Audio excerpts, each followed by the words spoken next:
And the Baltimore Ravens are the best team in the AFC right now in terms of record, in terms of all three phases of the game, in terms of tenured head coaches. Listen, in the era where it looks like it's the end of the Belichick reign in New England, and trust me, Steelers fans, I hear you, that you think this is the end of the Tomlin reign in Pittsburgh, or it should be. And there are lots of signs that point to yes, if I'm using the 8-ball phraseology, about what's going on in Pittsburgh with Tomlin. But John Harbaugh has been around just as long in Baltimore. And he has been around just as long in Baltimore as Tomlin in Pittsburgh, and almost as long as Belichick in New England. And what he did this year by saying, we are going to change the offense. I'm going to find a new offensive coordinator in Todd Monken, and I am going to defend Lamar Jackson and love on him at all costs. And we are going to have a building that is going to be lockstep in throwing our arms around him and loving him up just as he wants to get paid. And he's starting to clown the organization with perfectly timed tweets just as I'm about to sit down at an owners meeting and talk. And he's saying, oh, by the way, I've asked for a trade demand for a while. And the fact that they kept that all together and hooked this offense up to Todd Monken and every other aspect they have hit pay dirt on. Odell is now paying dividends. Zay Flowers is a terrific young wide receiver. Ask Chargers fans how Quentin Johnston is doing, right? Even somebody who we thought would be dominant in his rookie season, still waiting to come in his own. Jackson Smith and Jigba has not had a season like Zay Flowers. They are nonstop banged up, but the decisions they make on the roster and the way that Harbaugh clearly coaches them up, even this move that they made, which was going to London early. They went right at the top of the week instead of showing up late. Titans showed up late, got boat raced. That may be because of the talent between the two of them. Totally understand that. But I asked John Harbaugh that week, like, why are you coming early? He goes, because the last time we went late and got crushed. He did the full Costanza, did the opposite. And what they also did is they had a choice to take a bye week after that game. The league gives London teams an option or Germany teams an option. You want a bye week coming back or do you want to keep playing? Ravens chose to keep playing and took their bye just last week.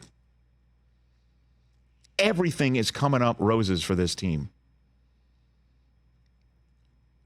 They've crushed it, man. They have absolutely crushed it. The question and the defense, and Lamar has totally blossomed this year. He's answering all the questions, things people said he couldn't do. Could you imagine if John Harbaugh started getting ornery during March and April when you would think it stands to reason you should?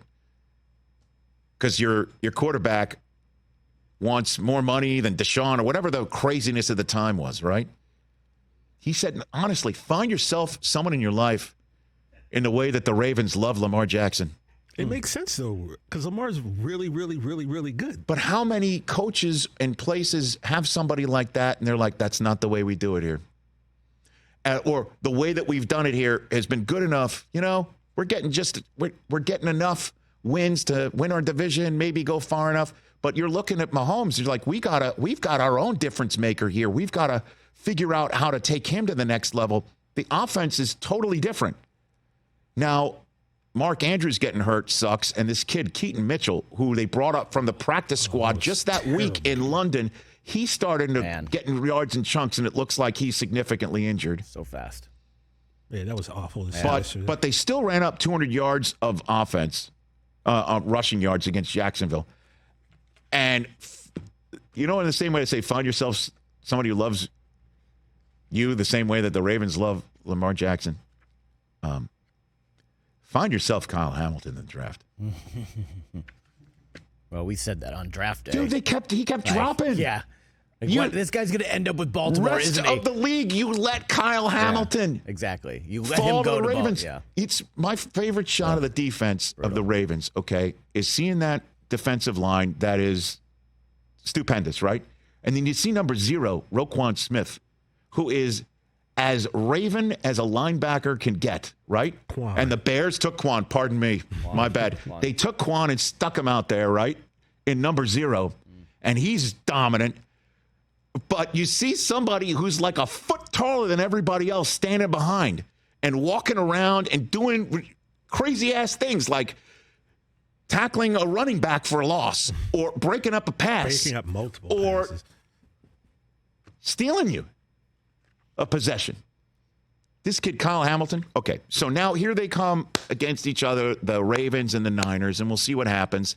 This will be 100% billed as a Super Bowl preview by NBC, and rightfully so. It's the 1 seeds in each conference. Yeah. And the teams that have been playing the most consistent football in each conference. And 2 totally different style quarterbacks. One who's already won an MVP, trying to win a second, being better at it, by the way. I think so. He's a better quarterback now than his numbers aren't as gaudy in his previous MVP season. But as a football player. Right? Don't you think? I mean, Doesn't have the numbers from 20, but nobody has the numbers this year. That's true. Nobody has the numbers this year. Nobody's numbers are jumping out at you at the quarterback position. Obviously, Tyreek Hill and Christian McCaffrey, those numbers jump. True. Lamar is a better football player today than he was. But, I mean, here we go. This is a big game, and so I can't wait for it. Catch the Rich Eisen Show every single day on the Roku channel, 12 to 3 Eastern, for free.